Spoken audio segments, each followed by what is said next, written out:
yourself a better guitar player by knowing the difference between the A major scale and the A minor scale. You have an A string sitting here on your guitar, the 5th string. Just a flat out, just a straight A note. Depending on the melodies that you create with it, you can use the A major scale or the A minor scale. And obviously A is the common denominator. The A note will work with either one. And there are bands and solos out there where people will go from one scale to the other scale in the same solo for the song. I know AC/DC for one has done this. What I'm doing is taking a simple pentatonic scale. It's the 5th fret, 5 to 8, 5 7, 5 7, 5 7, 5 8, 5 8. If I do that here, this is the note A. This is an A minor scale, right? If I take this same shape down to the 2nd fret, so now I have 2 5, 2 4, 2 4, 2 4, 2 5, 2 5. Same shape. This is an A major scale. So you don't have to learn a new shape, but what you will notice is that the notes that you think sound good and make a certain sound here are going to be totally offset over here. They're going to sound different, because you're playing them against an A note, they're going to sound different in the relationship of the two. It's when you combine the background to the melody that music comes alive, right? So what's happening here is your A note, let's say we take the 2 middle strings, 5 7 and 5 7 here. If I have an A note,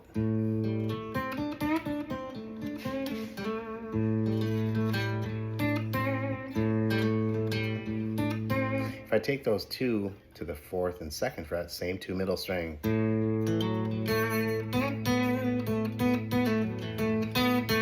See, they both sound good with that droning A note in there, but they sound different. This one's a little more serious and dark or moody, sad maybe. This one's more happy and upbeat.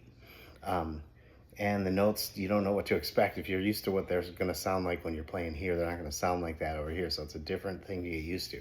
Now, with that idea in mind, your A note is here. It's the 7th fret of the D string. I have that little rectangle thing going here, right? 5 7, 5 7. This lower corner is the note A. When I play a note A against the note A, it sounds a lot like it's at rest. It just blends and smooths out, right? So when I think of these 4 notes, and I do little phrasings and stuff like that, I think of ending my sentences with a period would be like ending my phrase with this note. It's the most common way to end your phrasing, and it sounds like you've landed somewhere, like you've said something, you had a complete thought, and you've landed on a period. When I take these notes down here, there's also a note A in these 4, but it's now in the opposite kitty corner area of this. So now my A note is here. These are different notes.